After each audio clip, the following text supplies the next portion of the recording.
Powered by the Montana Television Network. Montana This Morning continues on Montana's News Leader. 4 people were injured, including a police officer, after a man opens fire outside a Pennsylvania courtroom. I'm Laura Podesta. I'll tell you what police say stopped the situation from becoming much worse. 3 horses have been shot in the neck in rural grazing pastures. Authorities say it appears to be intentional. I'm Mallory Peoples with MTN News, and I'll tell you where it's happening and what's being done. Good morning to you. It is 6:30 here on your Thursday. I'm Missy O'Malley. Our top story for you now. 4 people were shot and another killed after a gunman opened fire outside a crowded Pennsylvania courtroom. CBS's news correspondent Laura Podesta tells us what police believes to be the gunman's motive. Terror outside a Pennsylvania courtroom. The gentleman comes in, sweeps the room with the gun, and it ends up being on me. And all I'm doing is staring at this gun, staring at him, and praying, dear God, don't let this be my day. Police in Masontown credit one of their own for stopping a mass shooting when shortly after 2 p.m. yesterday, a man walked into the lobby and opened fire. As the gunman began shooting, officers rapidly entered the lobby in an attempt to save lives. One of those officers shot and killed the gunman, but not before 2 men and a woman were injured by the gunfire. A police officer was also shot in the hand. All are expected to survive. The suspect was due in court that day on charges related to a domestic violence incident, according to police. One of the cases involved a male charged with strangulation, aggravated assault, terroristic threats, and simple assault. This was a result of a domestic matter incident which occurred a few weeks ago. Police insist had it not been for the swift response of the officer who brought the suspect down, this could have had a much more tragic ending. He protected over 30 to 40 people from injury or death. It remains unclear who exactly the man was targeting in his rampage. Laura Podesta, CBS News, New York. However, CBS's affiliate KDKA is reporting that sources say that they believe the civilian woman injured in the shooting was the suspect's wife. That story will be developing. We'll have more on that on CBS This Morning. Matt joins me now. A little cool down, as you mentioned. You gave us a plenty heads up that Wednesday would be cloudier and cooler. Yeah, we're starting off with some clouds and some light rain this morning, but I don't think it's a big issue for most of us. We do have some high mountain snow that was showing up not too long ago. Most of us dealing with pretty quiet conditions. You can see a little bit of a breeze. Air quality is great right now. Basically dealing with temperatures into the 40s for the early morning. There's those high mountain snow showers. Now that all that white is blip in the radar. Most of us dealing with temperatures into the upper 50s and low 60s for the afternoon. We're going to talk more about a bit of a warm-up for the end of the week. That's all coming up in just a few minutes. Thank you, Matt. Our top local story for you now here at 6:32. 3 horses, 3 gunshots in 6 months. The Gallatin County Sheriff's Office is investigating a case of animal cruelty. MTN's Mallory Peoples visited the ranch where the latest horse that was shot is now recovering. For more than 40 years, Jake's Horses has been offering everything from trail rides to pack trips. But when the horses aren't here in Big Sky, they're in Madison Valley. And that's where the crimes have been taking place. They're our livelihood, but they're also our animals. It's why they say the crime is hurting more than just the horses. For them to be harmed or injured in a circumstance that could be totally avoided is pretty defeating and frustrating and also really scary. It started in March. He was the first. Friday was shot in the neck. Then Lacey, and then 4 months went by. Everyone hoped it was over. My dad called me and it was pretty devastating. Julie Grimm-Lisk owns Gatsby, a 2-year-old paint horse found shot in the neck. He's now receiving round-the-clock care to make sure the bullet wounds don't get infected. This is a pretty critical injury. We're spending a lot of time using saline to flush the wound, putting all sorts of medications. The Gallatin County Sheriff says the shootings are being investigated, but due to the remote pasture location, it's a tough case. Hi, Onion. Grimm-Lisk isn't confident the case will ever get solved, but says what's most important is that it stops. Maybe it'll send a message to whoever's doing this that people are on guard and we're paying attention and that this isn't right. So no more horses get hurt and everyone can focus on enjoying this beautiful country and the animals helping show it off. All of the horses shot have survived their injuries. Reporting from Big Sky, I'm Mallory Peoples with MTN News. Now, if you do have any information about this case, you can contact the Gallatin County Sheriff's Office. And it's not just adults who are homeless in our community, but children too. And they're doing their best to get an education in our public schools. MTN's Emma Hamilton has more. Oftentimes, when people think of homeless students within our community, they tend to think of high school age kids. Well, in fact, 48 of the 109 students that were identified as homeless in the Bozeman School District last year were elementary age kids.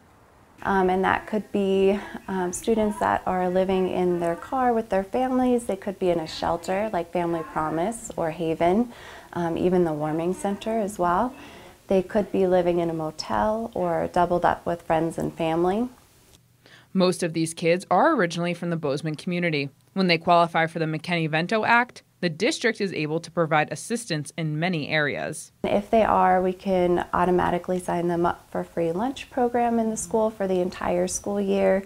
We can be very creative with transportation if need be to get them to and from school as well. And making sure, for instance, all of our students are automatically referred to our safety, which is our trauma-informed program, and other supports within the schools. The district doesn't stop helping these kids and their families once the school day is over. They also provide clothes, food, and other necessities. That's all because of our community. So we have donations. We have a homeless assistance fund that really goes towards helping with those basic necessities. We also work with a lot of community organizations, so connecting them to HRDC for housing, for instance, or the food bank. But we also have our shelf at the high school where it's not only for high school students. I can have a family meet me here, and if they've already gone to the food bank, for instance, that month they can come here and get some additional food if needed. If you want to and are able to help these kids, you can contact Anna Edwards, and all of her information is on the Bozeman School District's website. Reporting from Bozeman, Emma Hamilton, MTN News. Thank you, Emma. And controversy continues in Anaconda after the principal at the high school was placed on administrative leave over a text message that he's accused of sending to a former student. MTN's John Amy was in Anaconda to get the reaction. The principal here at Anaconda High School, who's also the principal of the junior high, Sean Hansen, was placed on paid administrative leave by the Anaconda School District. This action was taken after reports came up a couple weeks ago of an apparent inappropriate text message that was sent by the principal to a 19-year-old male who was a former student at the school. According to Anaconda police, the 19-year-old said Hansen had sent him a text message that he believed was asking him out on a date. Police looked into the matter and found no illegal activity, saying that this was text between two adults, and at this point are not seeking any criminal charges. An Anaconda citizen I spoke to, who used to work for the school district, said he knows Sean Hansen and doesn't believe the school district is treating him fairly in this incident. He did a lot for the kids, especially extra time putting in, not just the school hours, but after school, weekends. He did anything you asked him. He added that if police found no criminal activity in this matter, Hansen should not have been placed on administrative leave. The chief of police said, what are we going to charge him on?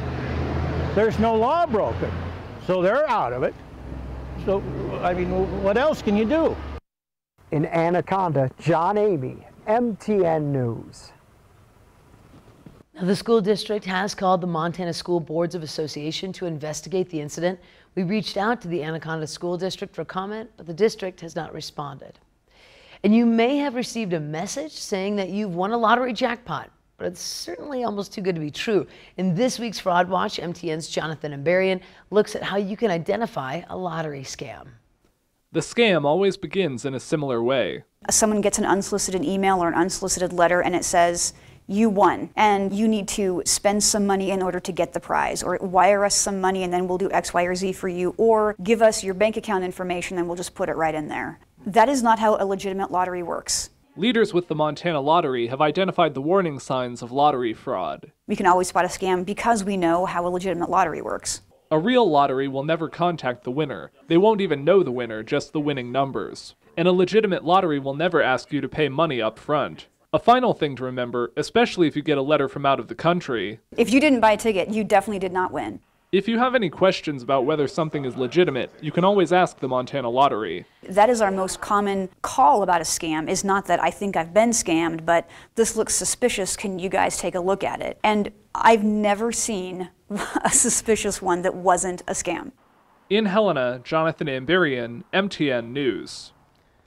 Now, lottery leaders say they have seen some cases where scammers intimidate an actual game in Montana, like the Powerball or Mega Millions. But those games are only sold through legitimate state lotteries, and like any other, they would not contact a winner directly. Thank you so much for joining us on this Thursday morning. In a moment, we head to Ronan, Montana, where a couple's love for their adult son with autism is changing the way that we look at care for those affected by autism. But first, here's Gail King with a sneak peek at the top stories to come at 7 here on CBS. Good morning to you. Ahead on CBS this morning, the woman accusing Supreme Court nominee Brett Kavanaugh faces a Friday deadline to agree to testify. Her lawyers are pushing back, though. They're demanding an FBI investigation. Former federal prosecutor Fran Townsend joins us, why she says a Bureau investigation may not be the best way to find the truth. And Ticketmaster's accused of helping drive up the prices you pay. We'll talk to the undercover reporter who helped expose the alleged secret program. We'll see you 7 o'clock on the dot.